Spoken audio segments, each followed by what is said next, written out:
Fala galera, Felipe Peretti aqui, então dando sequência a gente vai aprender hoje a movimentação do rei, tá? O rei é a peça mais importante do jogo, é uma peça que tem um valor absoluto ou infinito, porque se você dá o checkmate, você vence a partida, e se você leva o checkmate, você perde a partida, tá? Então o rei é uma peça que se movimenta em qualquer direção, uma casa por vez apenas. Então se ele quiser andar para frente, para o lado, para as diagonais, para trás, enfim, sempre uma casa por vez o rei pode se movimentar. Vou colocar aqui o rei preto só para demonstrar o que é a oposição. Quando o rei entra na mesma coluna do outro rei com um número ímpar de casas, aqui no caso 5 casas entre eles, o rei ganha uma oposição. Então aqui o preto jogou, restaram apenas 4 casas na mesma coluna, não há oposição. Agora a vez do branco, quando ele joga na mesma coluna do outro rei, permaneceram 3 casas, número ímpar, oposição do rei branco. Se o rei preto joga e sobram 2, ainda que esteja na mesma coluna, não há oposição.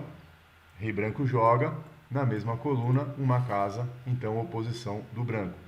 Isso é importante, é um conceito que a gente vai usar lá no final do jogo, mas já é bom identificar, saber o que é, até para quando for jogar a Batalha de Reis, que é uma brincadeira que a gente faz aqui, uma metodologia que a gente usa, né? Para as crianças principalmente aprenderem, mas que pode ser usado por qualquer pessoa que esteja aprendendo. Em 2 pessoas, uma joga de branco, a outra joga de preto, e aí o objetivo é fazer o rei branco chegar aqui, ó, na última fila.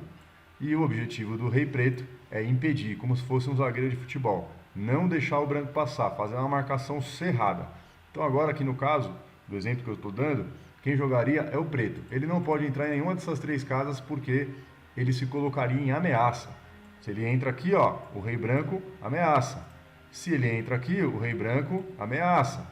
Se ele entraria aqui, o rei branco também ameaça. Então não pode, nenhum dos reis pode entrar em xeque, entrar em ameaça, nunca, ok? Então ele seria obrigado a jogar para outro lugar. Então vamos supor que o branco aqui avançasse, o preto recuou. Olha lá, o branco ganhou uma oposição aqui, ó, mesma coluna, uma casa de distância. E ao mesmo tempo fez uma barreira aqui, ó. O preto não pode mais entrar nessas casas, lembra? Se ele entrar aqui, o branco ameaça. E aí a mesma coisa aqui nas outras 2 casas.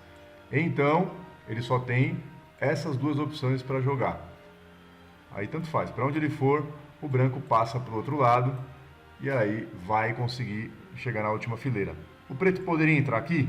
A gente já sabe que não. Por quê? Porque o branco ameaça essa casa também. Então o preto entraria em xeque, o que é uma jogada ilegal. Ok? Então o preto só teria essa casa para jogar, ou enfim, essa, qualquer uma outra que não fosse nenhuma dessas 2. E onde ele jogar agora, o rei branco chega na última fila. Olha lá, fileira 8. E aí ponto do branco. Ok? Pessoal, por hoje é só. Curta, compartilhe, deixe seu comentário. Deixa seu elogio, sua crítica, enfim, alguma pergunta. Inscreva-se no canal, ative o sininho e um grande abraço.